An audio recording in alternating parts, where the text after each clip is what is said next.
मेरा नाम है doctor Sanjay Maurya. By profession में एक एमडी डॉक्टर हूं, लेकिन मैंने पढ़ाई बहुत की है।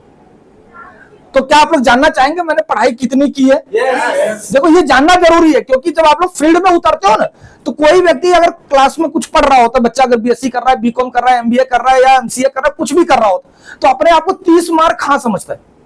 उसको ऐसा लगता है कि मैं पढ़ाई करके मार्केट में जाऊंगा और तहलका मचा दूंगा। होता तो हमारे साथ भी होता था कि जब हम पढ़ते होते ना, तो हमको बाहर की दुनिया पता नहीं होती कि बाहर जाने के बाद हम क्या करेंगे। क्लियर हो रहा है? तो जब मैं 12th पास आउट किया, एक्चुअली मैं पढ़ने में बहुत अच्छा था, अच्छा नहीं बहुत अच्छा था, सीधी सी बात है, बहुत अच्छा था, तभी डॉक्टर बना। सिंपल सा लॉजिक है। लेकिन मैं जैसे मतलब किताबी कीड़ा, सिर्फ मेरे लाइफ में मतलब दोस्त यार नाम की कोई जिंदगी नहीं थी ना। पहले थी, तो वेस्टेज में आने के बाद कुछ लोग हो गए, नहीं तो दोस्त यार मेरे नहीं थे। उसमें भी लड़की तो बिल्कुल नहीं थी। मतलब सिर्फ पढ़ाई, किताबी मेरी जिंदगी थी। मैं 12th पढ़ रहा था, मैं लगभग 4-5 साल से गांव नहीं गया था मेरे, क्योंकि होता था मतलब हम जैसे यूपी वाले होते थे, हर साल में एक बार जब छुट्टी पड़ती, वेकेशन पड़ता था, गांव जाते। लेकिन मैं इतना पढ़ने में होशियार था कि मैं गांव ही नहीं जाता था। तो जब मेरा 12th हुआ तो ऐसा पता चला कि मार्च में एग्जाम हो जाएगा, कॉलेज चालू होगा जून जुलाई में, मतलब 3-4 महीने का गैप पड़ेगा। तो मैं क्या किया, गांव चला गया। अच्छा, उस टाइम पे फोन नहीं हुआ करते थे। अभी मत पूछना मेरी उम्र कितनी है, ठीक है? उस टाइम पे फोन नहीं हुआ था, पेजर भी नहीं हुआ करता था। उस टाइम पे क्या चलती थी, चिट्ठी। तो जब मैं पास हुआ, तो मैं फर्स्ट क्लास से पास आउट हुआ। उस टाइम पे फर्स्ट क्लास से पास आउट होना मतलब बहुत बड़ी बात होती थी। मैं 12th में पास आउट हुआ, तो मेरे जो प्रिंसिपल सर थे, उन्होंने मेरे को चिट्ठी लिखी कि बेटा तू फर्स्ट क्लास पास हो गया। लेकिन वो मेरे को मिलते मिलते 2 महीना निकल गया। जब मुझे मिला, मैंने उनको रिप्लाई किया, कोई बात नहीं सर, सब खुश हो गए, मिठाई उठाई बांटे, हम लोग वापस गए। जाके देखे तो सारे एडमिशन हो चुके थे। लेकिन मेरे प्रिंसिपल बहुत स्मार्ट थे। उन्होंने क्या किया, मेरा एडमिशन बीएससी में करा दिया। बीएससी तो मैंने अब क्या कर सकते हैं। अच्छा, उस टाइम पे कितना गाइडेंस नहीं होता था, मेडिकल करना है, टीचिंग करना है, क्या करना है, किसी को कुछ गाइड होता नहीं था। तो प्रिंसिपल सर थे, उनको ऐसा लगा कि इसको बीएससी करा दो, होशियार है साइंस साइड में, उन्होंने मेरे को बीएससी करा दिया। मैंने केमिस्ट्री से, बीएससी केमिस्ट्री से मैंने अपना बीएससी कंप्लीट किया। लेकिन मैं पढ़ा लिखा होशियार, सबसे होशियार कौन? मैं। तो मेरा मैथ्स बहुत पावरफुल था, तो मुझे इंजीनियर बनना था। तो उस टाइम पे कंप्यूटर युग चालू हुआ था, नया नया युग। उस टाइम पे अगर कंप्यूटर इंजीनियरिंग कोई कर ले तो 2 फुट ऊपर चलता था बराबर। तो मैंने क्या किया, सॉफ्टवेयर इंजीनियरिंग में एडमिशन लिया और मैंने उसमें डिग्री इंजीनियरिंग किया कंप्लीट। सॉफ्टवेयर इंजीनियर में बना बीएससी से। बीएससी अलग फील्ड है, सॉफ्टवेयर इंजीनियर अलग फील्ड है। जब मैं उसमें पास आउट हुआ, उसमें भी मैं फर्स्ट क्लास पास आउट हुआ, वो भी फर्स्ट अटेम्प्ट में पास आउट हुआ। जब पास आउट हुआ तो मेरे पापा ने एक डायलॉग मारा, डॉक्टर साहब एक डायलॉग मारा, बोला बेटा तेरे जैसे इंजीनियर तो मेरी ऑफिस में 2-2 हजार रुपए में नौकरी करते हैं। अब आप सोचिए कि एक बंदा, आपका लड़का खूब मेहनत करके इंजीनियर बन रहा है, तो उसके पापा उसको क्या कर रहे हैं कि बेटा तेरे जैसे इंजीनियर तो मेरी ऑफिस में 2-2 हजार रुपए में नौकरी करते हैं, मतलब। तो मैंने बोला पापा क्या कर लूं? तो पापा बोले तू मेडिकल फील्ड में चले जा। तो मैंने बोला क्या कर लूं? तो बोला पैथोलॉजिस्ट बन जा। क्योंकि देखो होता है ना, समय के साथ जो चीज चलता रहता है तो लोग उसको कहते हैं उसमें चले जाओ। तो सर मैं पैथोलॉजिस्ट बन गया, उसमें पढ़ाई किया, उसमें भी मैं पास हो गया, पैथोलॉजिस्ट बन गया। जब मैं पैथोलॉजिस्ट बना तो हमारे अहमदाबाद में एक ब्लड बैंक है, प्रथमा ब्लड बैंक, जो लोग जानते होंगे, बहुत बड़ी ब्लड बैंक है, एशिया की शायद बड़ी बैंक है वो ब्लड बैंक, प्राइवेट में, सरकारी नहीं, प्राइवेट बैंक में सबसे बड़ी। उधर पर मैं लैब साइंटिफिक ऑफिसर था। आज से 24 साल पहले की बात बता रहा हूं मैं। तो वहां पर मैं लैब साइंटिफिक ऑफिसर था। मुश्किल से मुझे 6 महीने बीते होंगे नौकरी करते हुए। अच्छा, उस टाइम पे मेरी सैलरी 10,000 रुपए थी। तो मतलब 23 साल पहले 10,000 मतलब काफी अच्छी सैलरी थी। अच्छा, मेरे घर में सबसे ज्यादा मेरी ही थी उस टाइम पे। मुश्किल से 6 महीने या 1 साल भी नहीं बीता होगा, मेरे पापा का दिमाग फिर से चेंज हुआ। बोले बेटा अपने घर में कोई क्लास 1 ऑफिसर नहीं है, समझिए, बीएससी किया, सॉफ्टवेयर इंजीनियरिंग किया, पैथोलॉजिस्ट किया, जॉब किया, उसके बाद बोलते बेटा फिर से पढ़ाई कर। ठीक है, फिर मैंने बोला पापा अब क्या करूं, क्योंकि अपने को इतना ज्यादा नॉलेज था ही नहीं। मेरे पापा जहां सुन के आते थे वो आके मेरे ऊपर चिपका देते थे। तो बोले बेटा तू तैयारी कर, होता है ना। तो मैंने बोला क्या तैयारी करूं? तो आप लोग यूपीएससी का नाम जानते हो, बहुत सारे लोगों ने यूपीएससी सुना होगा, लेकिन हमारे अहमदाबाद में, हमारे गुजरात में जीपीएससी होता है, गुजरात पब्लिक सर्विस कमीशन। तो बोले बेटा तू इसकी तैयारी कर। अच्छा, मैं होशियार था तो मैंने तैयारी चालू कर दी। जॉब चालू थी मेरी, और जॉब के साथ साथ मेरी तैयारी की। इसकी 2 एग्जाम होते थे, एक प्रिलिमिनरी और एक मेन, 2 होती है, तीसरा इंटरव्यू होता है। तो प्रिलिमिनरी मैंने फर्स्ट अटेम्प्ट में पास किया, मैंने भी फर्स्ट अटेम्प्ट में पास किया और इंटरव्यू का वेट करने लगा। जॉब चालू थी, इंटरव्यू का वेट कर रहा था। फिर पता नहीं, जब तक इंटरव्यू आया तब तक मेरे पापा का दिमाग फिर से घूम गया। सर जी, फिर पापा जी बोले बेटा एक काम कर, अपने घर में कोई डॉक्टर नहीं है। सोचिए एक आदमी कहां कहां घूमेगा। मैंने बोला क्या? बोले फिर से तैयारी कर। मैंने बोला क्या करना है? बोले सर पीएमटी करना है। पीएमटी जानता है सर? Pre medical test. जैसे अभी नीट होता है, बच्चों को अगर पढ़ाया मेडिकल में एडमिशन लेना तो अभी क्या करना पड़ता है? नीट करना पड़ता है। नीट आप क्लियर करेंगे तब जाकर आपको उसमें एडमिशन मिलेगा। तो हमारे टाइम पे पीएमटी होता था, प्री मेडिकल टेस्ट। तो अच्छा होशियार तो था, तो पहले अटेम्प्ट में उसको भी पास कर लिया, क्लियर। जब उसको पास आउट किया तो फिर मेरा मेडिकल में एडमिशन हो गया। तो मैं भी खुश, मेरे पापा भी खुश। मैं बोला चलो कहीं तो रुकेंगे। 6 साल पढ़ाई किया। 6 साल पढ़ाई करने के बाद मैं क्या बन गया? डॉक्टर। एमडी नहीं बना यार, डॉक्टर बना। जब डॉक्टर बना तो हमारे अहमदाबाद में एक मल्टी स्पेशलिटी हॉस्पिटल है, उसके अंदर एज ए मेडिकल ऑफिसर मैंने जॉब चालू की। और मुश्किल से 1 साल हुआ होगा मेरे को जॉब करते हुए, क्योंकि करना पड़ता है। आप डॉक्टर बन जाते हो पढ़े लिख के तो उससे कोई फर्क नहीं पड़ता, लेकिन आपको प्रैक्टिस करनी पड़ती, सीखनी पड़ती। मैं वहां पर सीख रहा था, लेकिन मुझे मजा नहीं आ रहा था। तो मैंने बोला एक काम करो यार, किसी का नौकरी करने, अच्छा पहले से मेरा वाई क्लियर था, मुझे नौकरी नहीं करनी है। एसी बंद कैसे हो गई भाई? चालू दोनों बंद है सर। चालू है। ओके, कहने का मतलब क्या था कि मैं वहां पर गया, मेडिकल ऑफिसर की जॉब किया। फिर मेरे को ऐसा लगा कि मेरे को नौकरी नहीं करनी है, तो मैंने मेरा खुद का क्लिनिक स्टार्ट कर दिया। क्लिनिक स्टार्ट हुआ मतलब 2 से 3 साल मैंने मतलब क्लिनिक को एस्टेब्लिश किया, मतलब कर करके थोड़ा सा एस्टेब्लिश किया कि जब थोड़ा बहुत अच्छा पैसा आने लगा, पापा का दिमाग फिर से चेंज हुआ। बोले बेटा और पढ़ाई कर ले।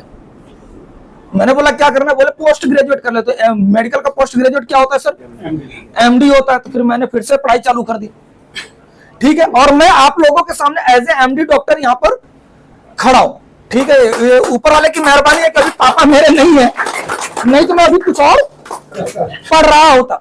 मेरी लाइफ के 37 इयर्स मैंने सिर्फ पढ़ाई की है, सिर्फ पढ़ाई। उसके बाद मैंने क्लिनिक स्टार्ट किया, क्लिनिक चलती रही। क्लिनिक पर मेरी लाइफ कैसी थी पता है? जैसे बोलते ना अपने, बोलते सर मुल्ला की दौड़ मस्जिद तक, ये कहावत सुनिए ना।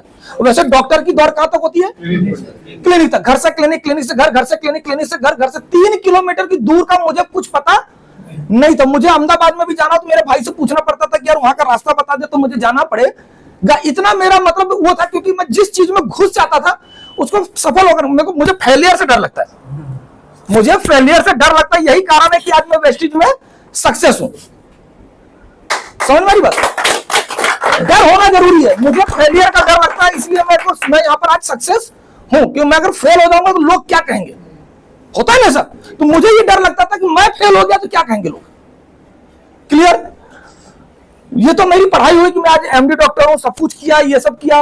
अच्छा एक चीज जानते हो सर बैठे हुए हैं, एक डॉक्टर होता है छोटी सी भी डिग्री ले लेता है, छोटी सी क्लिनिक भी होती है उसकी। अच्छा थोड़ा क्लिनिक के बारे में बता दूं, लगभग 37 कंट्रीज में मेरे पेशेंट हैं, इंडिया के हर स्टेट में मेरे पेशेंट हैं। इतना मेरा वो है। अब इतना सब कुछ होने के बाद भी आज मैं वेस्टिज कर रहा हूं, तो क्या आप लोग नहीं कर सकते? लेकिन बोलता है ना कि अगर 2 लाख 5 लाख कमाने वाला व्यक्ति 20,000 कमाने वाले को समझाता है तो बेचारा फटाक करके मना कर देता है, होता है ना। क्यों? क्योंकि उसका वाई क्लियर नहीं होता है। मेरा भी वाई क्लियर नहीं था कि मैं भी वेस्टिज मैंने मर्जी से नहीं किया। इस बिजनेस को मुझे जबरदस्ती दिया गया, जबरदस्ती।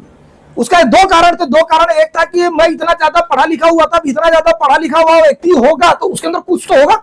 क्या होगा? ईगो कूट कूट के भरा था। सर मजाक नहीं कर रहा हूं कि मैं, अगर आप वैसे मिलने आते हैं तो मैं आपसे मिलता भी नहीं। अगर आप पेशेंट हो 500 रुपया फीस दे रहे हो तो आके मिलो, नहीं तो बाहर जाओ। मतलब ये एटीट्यूड था। मतलब 500 रुपए बिना तो मैं आपसे बात भी नहीं करता, क्यों मिलूं मैं आपसे, ये मेरा एटीट्यूड था पहले। अच्छा नेगेटिव जो नेटवर्क मार्केटिंग होता है, नेटवर्क मार्केटिंग के एक चीज मेरे को पता थी कि सबसे दुनिया में सबसे घटिया बिजनेस कौन सा है? सबसे घटिया बिजनेस कौन सा है? ये मुझे पता था।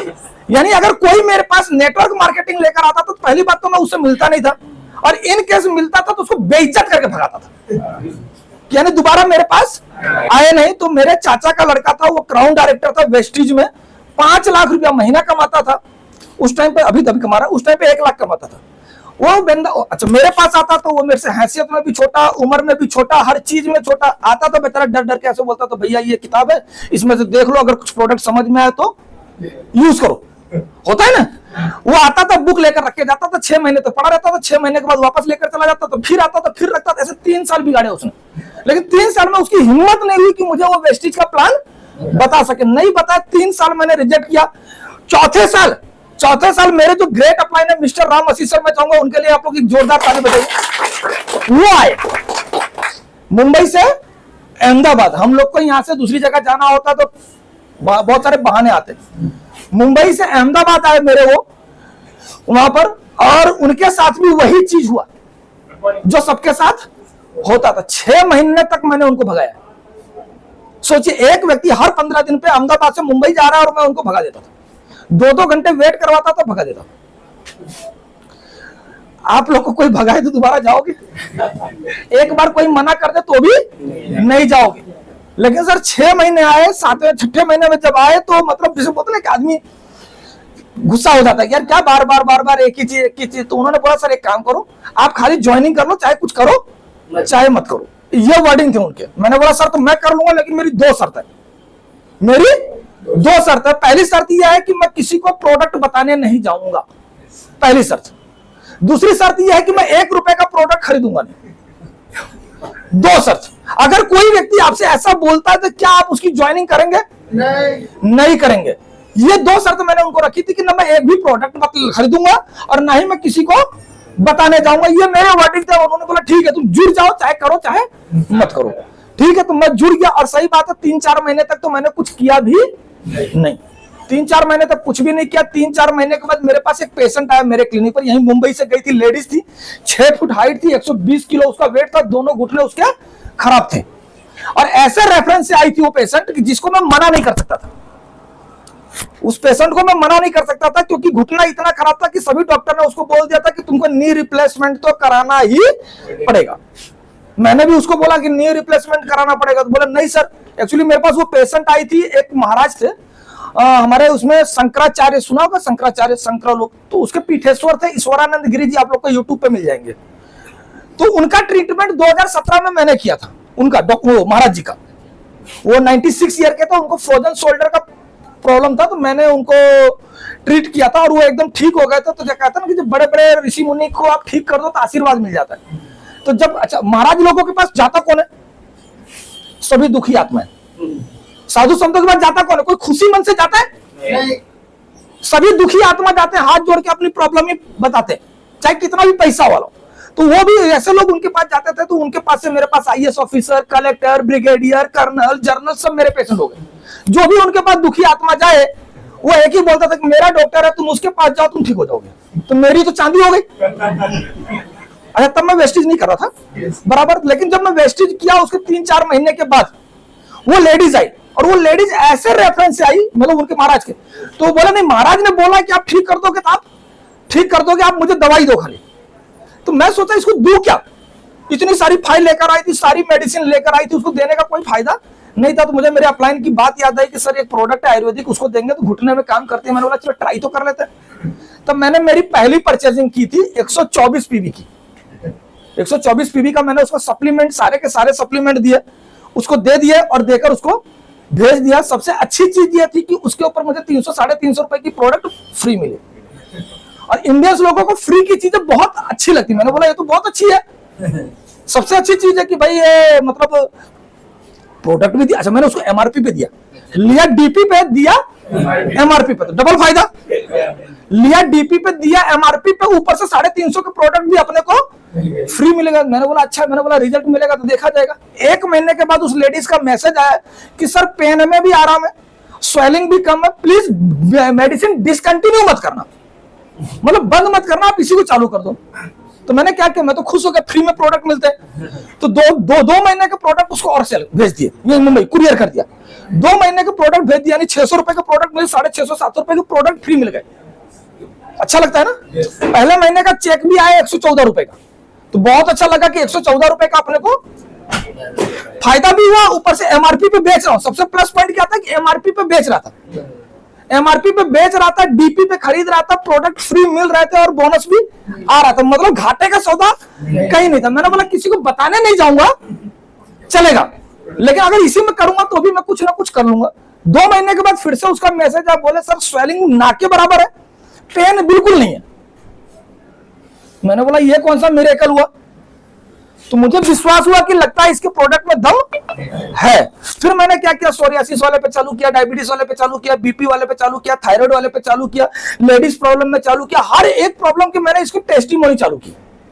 जो भी पेशेंट आए पकड़ाओ, जो भी पेशेंट आए पकड़ाओ, क्लियर। तो ऐसे करते करते करते मैंने 1 साल नेट ट्रायल लिया, सिर्फ प्रोडक्ट का ट्रायल। और आज प्रोडक्ट का ट्रायल का मैं बात करूं कलंदर जी, आप मुझसे 10 साल सीनियर होंगे इस बिजनेस में, लेकिन प्रोडक्ट का नॉलेज, कल गौतम वाली सर कुछ बोल रहे थे, मैं मेरे को मौका देता तो मैं बोलता। सर बोल रहे थे कि हमारे प्रोडक्ट दवाई नहीं है, सप्लीमेंट है, बोल रहे थे ना दवाई नहीं है, लेकिन अगर आपके वो सप्लीमेंट का सही नॉलेज हो तो हमारे सप्लीमेंट दवाई से भी अच्छा काम करते हैं।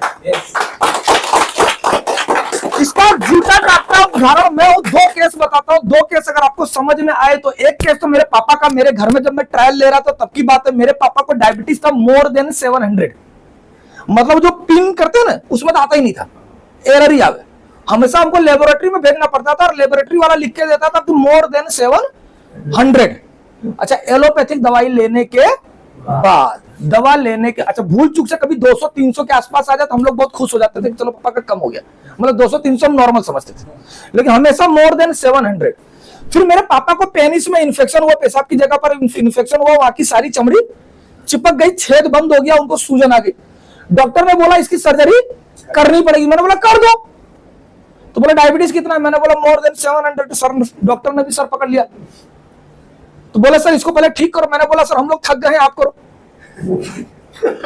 सिंपल सा चीज है ना, हम तो 15 साल से कर ही रहे, आप करो। तो उन्होंने भी ट्राई किया लेकिन कंट्रोल में नहीं आया, तो बोला सर ऐसे ऑपरेशन नहीं हो पाएगा। तो मैंने उनको कुछ दवाई दिया, तो उससे उनका पेशाब चालू हो गया, तो थोड़ा सा रिलैक्स मिला, लेकिन फिर से कुछ महीने के बाद फिर से इन्फेक्शन हुआ।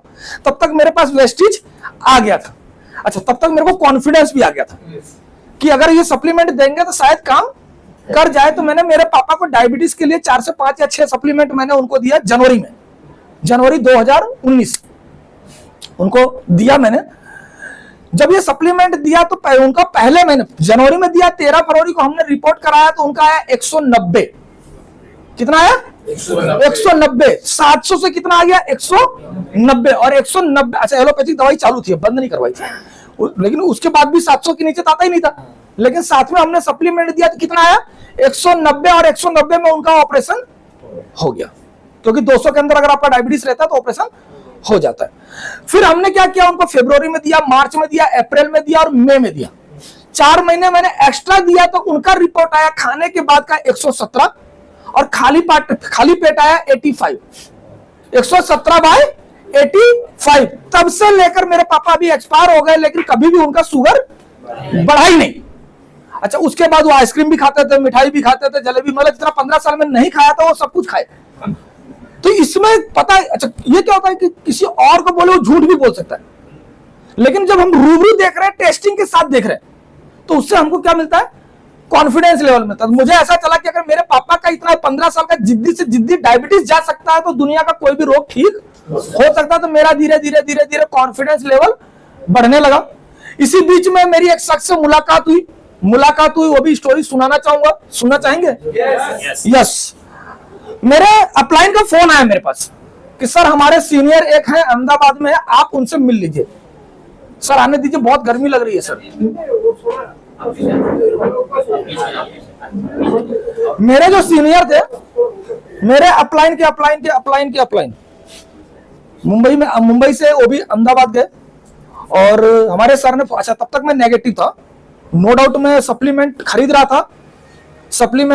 था, दे रहा था, प्रॉफिट मिल रहे थे, लेकिन वाई मेरा एकदम क्लियर था कि मुझे ये बिजनेस नहीं करना है, उसका कारण क्या था? ईगो। उसका कारण क्या था? ईगो। यार मैं तेल साबुन बेचने जाऊंगा, सर 1 MD तेल साबुन बेचने जाएगा, अब यही काम रह गया मेरे पास। सही है ना सर? ये चीज तो मैं सर का फोन आया, बोले कि सर वहां पर गए, खाली आप मिल लो। तो मैंने बोला ठीक है सर, क्लिनिक पर भेज देना, मिल लेंगे, मिलने में क्या जाता है तब तक, क्योंकि थोड़ा बहुत तो कॉन्फिडेंस आ ही गया था प्रोडक्ट का। तो सर ने बोला जब मिला ही रहे तो कुछ लोगों को मिला लो, तो आप नहीं करोगे तो हो सकता कोई कर लेगा। अच्छा, तो मेरे को भी कॉन्फिडेंस आया, तो मैं बोला यार इसके प्रोडक्ट में दम है तो कुछ ना कुछ देख लेता। तो मैंने 20 लोगों को इनवाइट किया। कितने? 20 लोगों को इनवाइट किया, और 20 लोग मेरे कहने पे आए भी। जितने लोग आए थे उसमें से कोई एमबीए किया हुआ था, कोई एमसीए किया हुआ था, कोई इंजीनियरिंग किया हुआ था, कोई डॉक्टर था, कोई टीचर था, किसी की भी सैलरी 50,000 से कम नहीं थी। सब लोग आए। मैंने सर को टाइम दिया था मेरे क्लिनिक का, मेरा क्लिनिक में 9 बजे बंद करता था। मैंने बोला सर आप 9:15 तक टच हो जाना। तो बोला सर हाँ ठीक है, मैं 9:15 बजे तक आ जाऊंगा। मैंने बोला ठीक है सर, कोई बात नहीं। अच्छा, उस दिन मेरे पास पेशेंट ज्यादा आए तो मैं भूल गया, मेरे को बैठे बैठे ही 10 बज गए। 10 बजे फोन किया मैंने सर को। सर मैंने बोला सब लोग आके बैठे हुए हैं और आप अभी तक आए नहीं। तो बोले नहीं सर मैं रास्ते में हूं। होता है ना, सर मैं रास्ते में, मैं आ ही रहा हूं, आप जाना नहीं।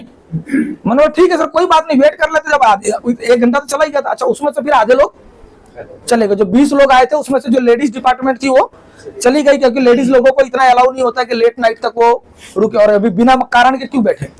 तो 8-10 लोग फिर भी रुके। 10:30 बजे फोन किया, सेम जवाब, सर ट्रैफिक में फंसा हूं, आ रहा हूं। होता है ना, हम लोग ऐसे ही बोलते हैं ना लोगों को। ऐसे करते करते रात के 11:30 बज गए। हम लोग ने, किसी ने खाना नहीं खाया था, लेकिन फिर भी वेट किया था। एक व्यक्ति, इस व्यक्ति की, कोई व्यक्ति हमारे पास आ रहा है तो बेचारा खाली हाथ ना जाए। वो आए रात को 11:30 बजे, और 11:30 बजे आने के बाद कागज निकाला, पेन निकाला और चालू पड़ गया गोला बनाना। होता ना सर, हम लोग यही करते हैं ना, 1 गोला, 2 गोला, 3 गोला, 4 गोला, 5 गोला, 6 गोला। सर आपको ये मिलेगा, आपको ये मिलेगा, आपको ये मिलेगा। मेरा दिमाग कहीं चलता ही नहीं था।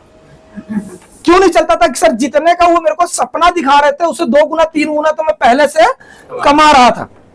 तो मेरे को वो चीज क्लियर ही नहीं हुआ कि 1 लाख कमाना है, 1.5 लाख कमाना है। सर वो 6x6 वाला प्लान बताए, 6 लाइन करो, उसके नीचे 6 लाइन, उसके नीचे 6 लाइन, 1555 लोग करो, आपको इतना पैसा आएगा। मैंने बोला सर इतना पैसा तो मेरे पास ऑलरेडी है, उससे ज्यादा तो मैं ऑलरेडी कमाता हूं, तो मुझे इसकी करने की जरूरत क्या है? सही बात, क्यों करेगा आदमी? जितना आपको यहाँ पर सपना दिखाया जा रहा है, अगर उससे ज्यादा आप कमा रहे हो तो आपको करने की जरूरत है? सर करने की जरूरत है। जितना आप कमा रहे हो उतना ही आपको यहाँ कमाने को मिले तो आप करोगे। बोलोगे मैं तो, अच्छा मैं तो एसी में बैठ के, यहाँ गर्मी लग रही है, लेकिन मेरे यहाँ गर्मी नहीं लगती है। वहां पर एसी में बैठे बैठे अगर मैं 3 लाख, 4 लाख, 5 लाख बैठे बैठे अगर मैं कमा रहा हूं, तो मुझे यहाँ आके गर्मी में मरने की जरूरत है? नहीं है। सब कुछ खत्म हो गया। तो लास्ट में जब उनको बोला कि डॉक्टर कन्विंस होने वाला नहीं है। अच्छा, जब मैं कन्विंस नहीं होऊंगा तो मेरे साथ जो 10 लोग आए वो भी कन्विंस नहीं होंगे, सीधी सी बात है, क्योंकि मैंने ही बुलाया था। फिर उन्होंने एक वर्ड बोला कि सर आपकी सिक्योरिटी क्या है? अभी डॉक्टर होता है सर, डॉक्टर की लाइफ में और मजदूर की लाइफ में कोई अंतर नहीं है। एक डॉक्टर और एक मजदूर में खाली अंतर पैसे का होता है कि डॉक्टर ज्यादा पैसा कमाता है, मजदूर कम पैसा कमाता है, लेकिन काम दोनों एक ही करते हैं। क्या काम करते हैं? मजदूरी वाला। सुबह जाएंगे मजदूरी करने, शाम को आएंगे तो जो पैसा मिला वो लेकर। सही है सर, यही होता है ना। अगर किसी दिन मजदूर बीमार पड़ गया और वो अपने काम पे नहीं गया तो क्या उसको पैसे आएंगे? नहीं। अगर डॉक्टर मैं कल नहीं गया था क्लिनिक, आज क्लिनिक नहीं गया, 2 दिन में क्लिनिक नहीं हो, तो क्या मेरे पैसे आ रहे? नहीं आ रहे। समझ में आ रहा? मैं जो कॉन्सेप्ट समझाना चाहता हूं उस चीज को समझना, क्योंकि इसी एक कारण की वजह से मैंने वेस्टेज किया था। सर ने मुझे समझाया कि सर आप डॉक्टर हो, इन केस आप कहीं 10 दिन के लिए बाहर गए हो तो क्या आपको पैसे आएंगे? मैंने बोला नहीं। फिर उन्होंने एक वर्ड बोला कि इन केस सर आपको कुछ हो जाता है तो क्या आपकी वाइफ इस क्लिनिक को संभाल सकती है? हाँ या ना? नहीं। तो क्या होगा? जो 3 लाख 4 लाख की इनकम है वो क्या हो जाएगा? बंद। फिर क्या होगा? कुछ नहीं। मतलब फैमिली का कुछ नहीं। फैमिली, अब मेरी वाइफ कहीं जाके जॉब करेगी, कुछ करेगी, भी घर मैनेज कर रहा है, कुछ तो कुछ करना पड़ेगा। ये चीज हुआ, ये चीज मुझे समझ में नहीं आया।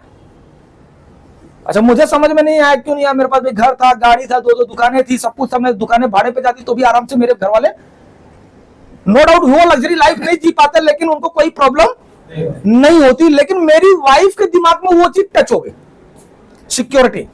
उसको ऐसा बोल, मेरी वाइफ टीचर है, बाय प्रोफेशन मेरी वाइफ टीचर है और मैं डॉक्टर हूं, दोनों अच्छे अच्छी खासी इनकम कमाते हैं, तो उसको ऐसा लगा कि हम दोनों का तो चलो कोई दिक्कत नहीं, लेकिन हमारे 2 लड़के, तो वो क्या करेंगे? ये जरूरी थोड़ी है कि वो डॉक्टर बनेंगे या टीचर बनेंगे। आज की जनरेशन तो मोबाइल से बाहर आती नहीं है, तो क्या बनेंगे उनको कुछ पता नहीं होता। और आज कंपटीशन का जमाना है कि आपको जॉब मिलेगी कि नहीं मिलेगी उसका भी कोई ठिकाना नहीं है। दिन था 9 फरवरी। अच्छा, 9 तारीख को कुछ होता है वेस्टिज में? 9 तारीख को कुछ होगा? 9 तारीख को रात को 11:30 बजे 12 बजे के बाद आपके मोबाइल में एक मैसेज आता है। तो उस दिन हमारे जो अपलाइन थे, मैं उनका नाम बताना चाहूंगा, मिस्टर भूषण मौर्य सर। मैं चाहूंगा उनके लिए जो करेंगे। उनके मोबाइल में एक मैसेज आया और उन्होंने खुश होकर सर दिखा दिया कि सर मेरा ये चेक आया। और वो चेक था उनका 1,52,535 रुपए का।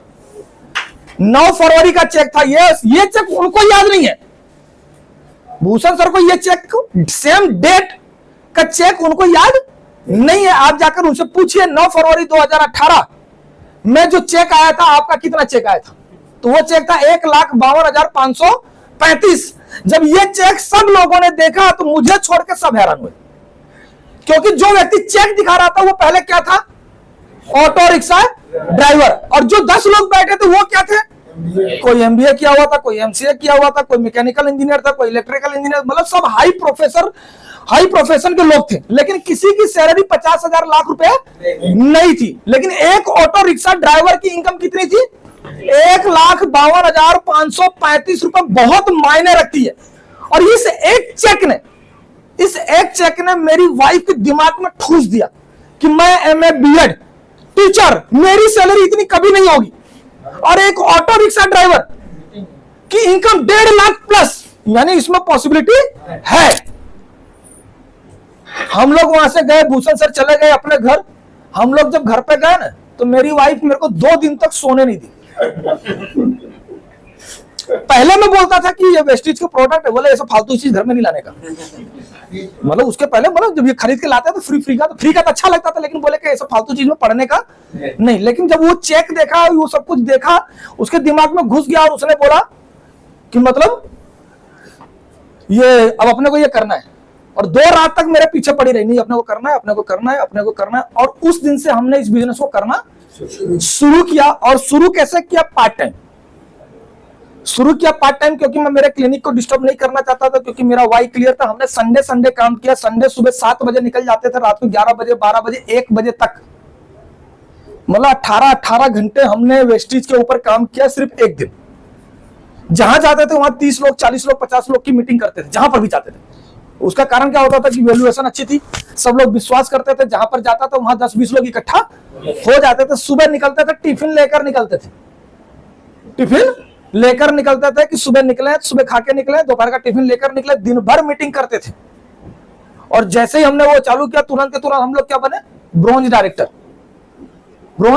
डायरेक्टर। सिंपल सा ब्रोंज डायरेक्टर बने। हमारे टाइम पे 10,000 पीवी से ब्रोंज डायरेक्टर आदमी बनता था। 10,000 पीवी से ब्रोंज डायरेक्टर बना। दूसरे महीने में ही सिल्वर डायरेक्टर बना। तीसरे महीने में एलओबी आना चालू हो गया। 6 महीने के अंदर पहली मेरी कार आई थी होंडा सिटी टॉप मॉडल की, वेस्टिज से।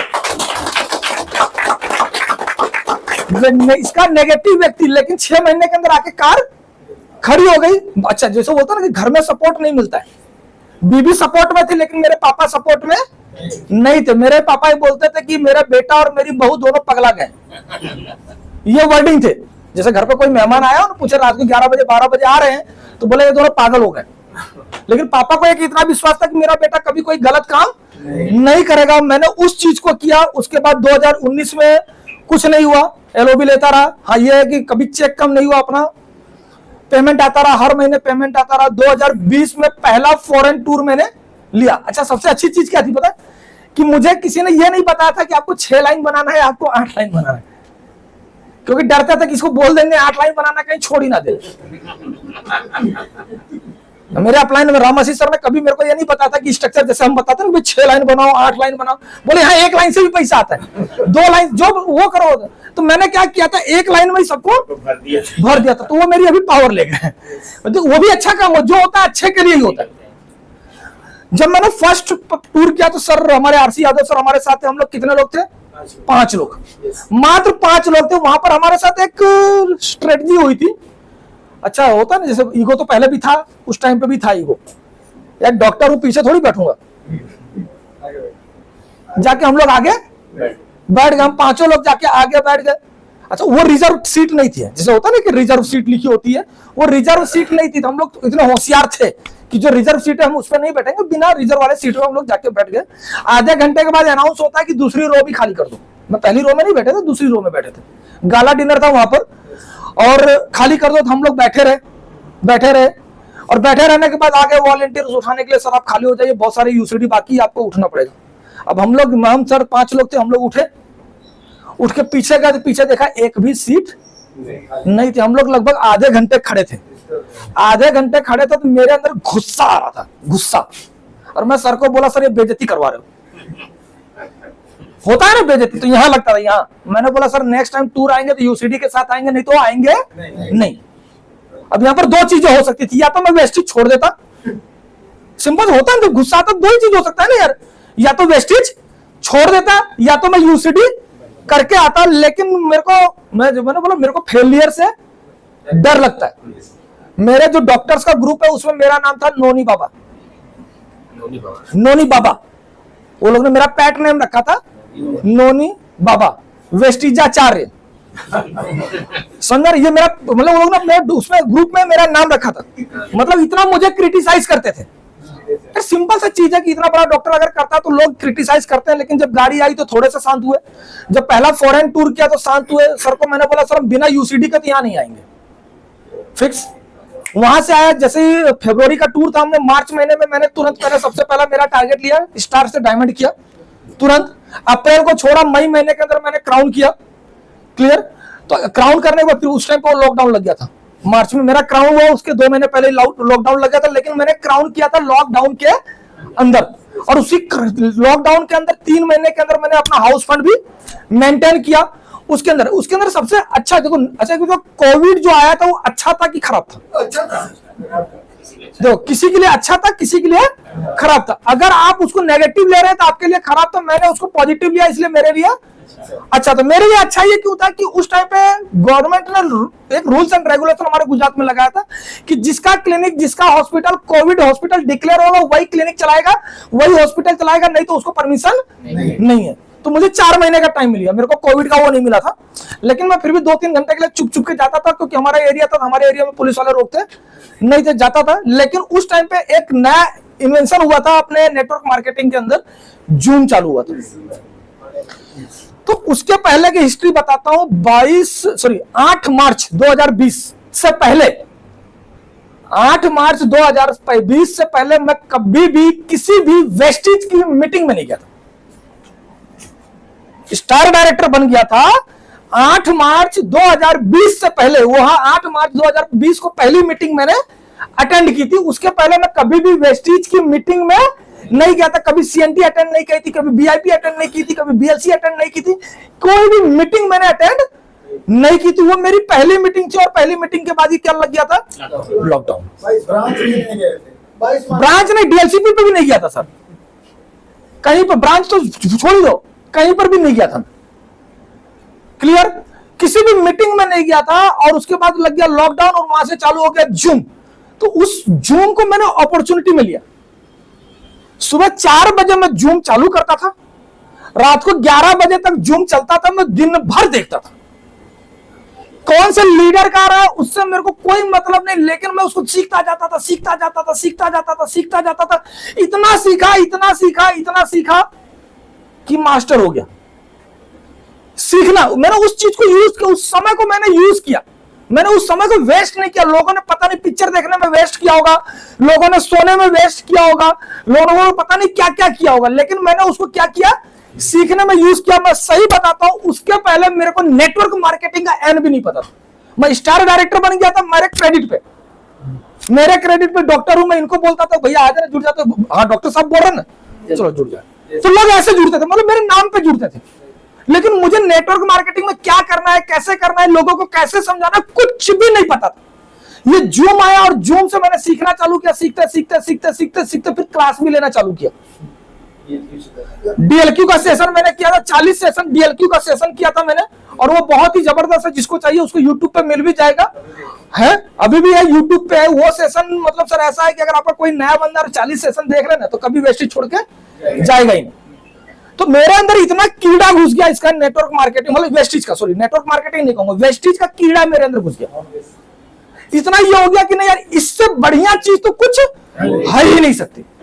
अच्छा ये रियलाइज क्यों हुआ? एक चीज बताओ, एक व्यक्ति होता है, एक बच्चा होता है, पहले 12 साल पढ़ाई करता है, 12 साल के बाद, तो मैंने बहुत ज्यादा पढ़ाई की, मैं नॉर्मल इंसान की बात करता हूँ, नॉर्मल। फिर वो 3 साल कॉलेज करता है, कॉलेज करने के बाद वो क्या करता है? कितने की? 10,000, 15,000, 20,000, सही है। कभी भी देखिए मैं बताऊंगा, इंडिया के अंदर 90% लोग ऐसे हैं जो लोग 20,000 के आसपास पैसा कमाते हैं।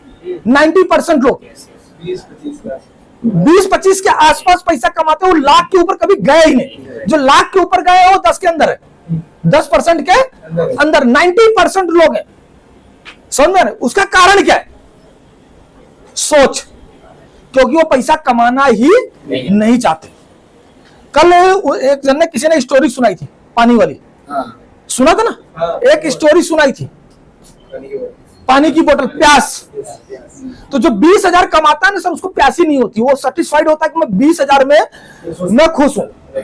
और अगर आप 20,000 में खुश हैं तो आपको कोई कुछ भी नहीं कर सकता। क्लियर? मैं नेगेटिव से पॉजिटिव हुआ जूम में। उसके पहले मैं जो करता था खाली ऐसे ही करता था कि चलो हो गया तो ठीक है, नहीं हुआ तो क्या फर्क पड़ता है? अपने को क्या फर्क पड़ता है? अपना अच्छा खासा क्लिनिक तो चल ही रहा है। क्लियर? मेरे साथ सबसे बड़ा प्रॉब्लम यह हुआ था कि 4 महीने कुरियर बंद थे। मैंने आप लोग को बताया 37 कंट्रीज में मेरी मेडिसिन जाती है, इंडिया के हर स्टेट में मेडिसिन जाती थी। कुरियर बंद तो मेडिसिन कहां से जाएगी? मेरा पेशेंट टूटे, कुरियर टूटा, सब कुछ टूटा, इनकम आना बंद। अच्छा हम लोग भी सारे लोग थे, पैसा ढेर सारा था हमारे पास, हमने घर रिनोवेशन करवा लिया। बोले फालतू बैठे तो चलो घर रिनोवेशन करा लेते हैं। तो जो बैलेंस था उसको किसमें डाल दिया? लेकिन मैजिक बात यह थी, वहां पर ये रियलाइज हुआ कि यार 4 महीने क्लिनिक से इनकम नहीं आ रही है, लेकिन कहीं से तो इनकम आ रही है। कहां से आ रही थी? वेस्टेज से। तब वहां पर पैसिव इनकम हमको पता चला कि लॉकडाउन के अंदर जहां लोगों के पास पैसे नहीं आ रहे हैं, वहां पर हमारे पास पैसे आ रहे हैं। और वहां पर मैं स्टार डायरेक्टर से डायमंड डायरेक्टर बन रहा हूं लॉकडाउन में, डायमंड डायरेक्टर से क्राउन डायरेक्टर बन रहा हूं लॉकडाउन में, लाख रुपए की इनकम ले रहा हूं लॉकडाउन में, जहां लोगों के पास पैसे नहीं है, लोगों की नौकरियां छूट रही हैं, और हम लोगों को वहां पर क्या मिल रहा है? पैसा मिल रहा है। वहां पर उसकी वैल्यू पता चली, वेस्टेज की सही वैल्यू मेरे को उस 4 महीने में पता चली, और वहां पर हमने कमिटमेंट किया। अच्छा देखो, जब आप कोई भी अच्छा कमिटमेंट करते हैं तो कुदरत भी साथ देती है। वो डायलॉग है ना, कौन सा, सिद्धार्थ वाला, मेरे को याद नहीं है। हाँ, सारी कायनात आपको पूरा करने में लग जाती है, और शाहरुख खान वाला है कोई, वो जो भी आप सोचते हो वो चीज होता है। मैंने कमिटमेंट किया था जब तक मैं यूसीडी नहीं बनूंगा तब तक मैं फॉरेन टूर नहीं जाऊंगा, और कुदरत ने सुना, कोरोना ला दिया। वो बोले जब तक ये यूसीडी नहीं बनेगा तब तक कोरोना चलाओ। और 2021 भी कोरोना में गया, लेकिन 2021 के अंदर ही मेरा लेवल क्या हो गया था?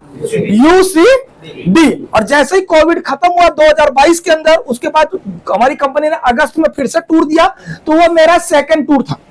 और वहां पर मैं कौन से लेवल पे गया था? यूसीडी पे गया था। क्लियर? फिर वहां से जब हम लोग वापस आए, यूसीडी करके हम लोग वहां टूर लेकर आए, अभी मेरा लेवल यूसीडी है। लेकिन सबने अपने अपने ड्रीम्स बताए, मैंने क्या हासिल किया वेस्टेज से, ये बहुत जरूरी है। मेरे को 5 साल हो चुके वेस्टेज में, वेस्टेज करते करते। पहली मैंने ली थी Honda city top model car, जो अभी भी मेरे पास है। 3 फॉरेन टूर कर चुका हूं, तीसरा फॉरेन टूर अभी 10 दिन पहले करके आया हूं, दिवाली के बाद मैं तीसरा फॉरेन टूर करके आया हूं, 3 फॉरेन टूर। चौथा, धनतेरस के दिन मैंने 1 करोड़ 20 लाख का बंगला लिया, बुक नहीं किया, लिया। ये सब किसकी बदौलत हो पाया? वेस्टेज की बदौलत। और हर आदमी का यही सपना होता है कि उसका बेचारे का सपनों का घर हो, सपनों की गाड़ी हो, मान सम्मान हो और पैसा हो। मेरे को ऐसा नहीं लगता कि वेस्टेज से ज्यादा मान सम्मान कहीं और मिलता हो। ये चीज आपको कहीं पर भी नहीं मिलेगा। कोई व्यक्ति आपको तू तू करके बात नहीं करेगा, सर करके ही बात करेगा, चाहे वो छोटा ही लीडर क्यों ना हो। इससे ज्यादा रिस्पेक्ट आपको कहां पर मिलेगी? ड्रीम्स की बात करूं तो मेरा सही बताऊं, वेस्टेज में आने से पहले कोई ड्रीम ही नहीं था। मैं एक कुएं का मेढक था, पैसे बहुत थे लेकिन सोच छोटी थी। इंडियन मेंटालिटी है ना, मैं भी तो इंडियन हूं, तो इंडियन मेंटालिटी होती है, क्या होती है पता है? कंजूसी करना। सबकी होती है यार, मेरी भी मेंटालिटी थी। इतना पैसा कमाता था लेकिन बड़ी गाड़ी खरीदने की हिम्मत नहीं होती थी, फॉरेन टूर जाने की हिम्मत नहीं होती थी। उसका कारण क्या होता था मैं बताता हूं। मेरे पास 2 गाड़ी पहले से थी, तो मेरी जो पर्सनल गाड़ी थी वो ऑल्टो थी। एक ऑल्टो में डॉक्टर साहब कितने लोग बैठ सकते हैं? कितने लोग बैठ सकते हैं कलंदर जी? अरे आप खुद ही चला रहे, ड्राइवर कौन रखता है ऑल्टो? ऑल्टो में कोई ड्राइवर रखता है? आपको लेकर कितने लोग बैठ सकते हैं? 5। होंडा सिटी में कितने लोग बैठ सकते हैं? BMW में कितने लोग बैठ सकते हैं? यार 3.5 लाख की उस टाइम पे ऑल्टो आती थी, 15 लाख की BMW थी, 15 लाख में 4 ऑल्टो आ सकती है। कितनी? यानी आप 20 लोग जा सकते हो। तो जो काम 3.5 लाख रुपए में होता है उसके लिए 15 लाख खर्च करने की क्या जरूरत है? ये सोच थी। और अभी वो किसकी सोच थी जो 3 लाख 4 लाख रुपए महीना कमा रहा है? यानी आप समझिए, मैं इंडियन मेंटालिटी की बात कर रहा हूं। मैं फ्लाइट में नहीं बैठा था, मेरे घर में मेरा छोटा भाई बैठ गया था, दूसरा भाई भी, सब लोग फ्लाइट में बैठ गया था, लेकिन सबसे ज्यादा मैं कमाता तो मैं फ्लाइट में नहीं बैठा था। कारण यहां से यूपी जाना था मेरे को अहमदाबाद से, ट्रेन में जाओ तो 600 रुपए लगते हैं, फ्लाइट से जाओ तो 6000 रुपए लगते हैं। तो किससे जाना अच्छा? समझ में आ रही है कि नहीं यार? ये इंडियन मेंटालिटी है यार। मैं कभी जाता ही नहीं था, फ्लाइट में नहीं जाता था। फॉरेन टूर, हमारे जितने भी डॉक्टर दोस्त थे सभी लोग 1.5 लाख 2 लाख सब कमाते थे। हर साल प्लान बनाए चलो फॉरेन घूम के आते थे, फिर कैलकुलेशन मानने बैठते थे कि यार 10 दिन का टूर जाएंगे तो कम से कम 5-6 लाख रुपए जाएगा, 10 दिन क्लिनिक बंद रहेगी तो 5-6 लाख भिड़ेगा भी। पेशेंट टूट गए तो वापस भी नहीं आएंगे, रहने तो अगली बार सोचेंगे। और ऐसे सोचते सोचते हम लोग का टाइम निकल जाता था, कभी फॉरेन टूर नहीं जाते थे। और वेस्टीज में आने के बाद पता, अच्छा हम लोग BMW मर्सिडीज के बारे में तो सोचते भी नहीं थे। सही मजाक नहीं करो, सोचते भी नहीं थे। क्यों? लेना ही नहीं है यार। 50 लाख 60 लाख की गाड़ी लेनी है, उतने में कितनी सारी ऑल्टो आ जाएगी, मैं लेकर भाड़े पे चला दूंगा, पैसा कमाऊंगा। ये सोच होती थी यार। सही, ये सही चीज, इसको समझिए। मैं बता रहा हूँ और जेन्युइनली बात बता रहा हूँ, ये मेरी खुद की सोच थी, मैं इसमें कहानी नहीं बता रहा हूँ, जेन्युइनली ये सोच थी मेरी। और जब मैं कुएं में से बाहर आया वेस्टिज में, तब मुझे पता चला कि समुद्र कितना विशाल होता है। और वेस्टिज क्या है? समुद्र है। इसके अंदर से आप जितना चाहो ना उतना उठा सकते हो। क्योंकि अगर मैं आज भी पार्ट टाइम कर रहा हूं, मैं सिर्फ संडे वेस्टिज में काम करता हूं, और संडे वेस्टिज में काम कर करके भी अगर ये सारी चीजें मैं अचीव कर सकता हूं, तो आप लोग फुल टाइम करके क्यों नहीं कर सकते? yes,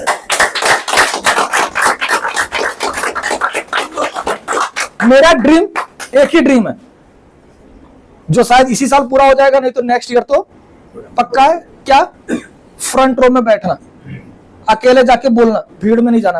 यूसीडी पे बोलने का मौका नहीं मिला था कल, तो VMCM बनना मेरा सपना है। क्योंकि ऊपर वाले की मेहरबानी से पैसा है, गाड़ी है, घर है, सब कुछ है, लेकिन ये टारगेट है कि मेरा VMCM बनना है। और जितना जल्दी हो सकेगा उतना जल्दी मैं VMCM बन जाऊंगा। यस, चलिए, thank you very much, thank you.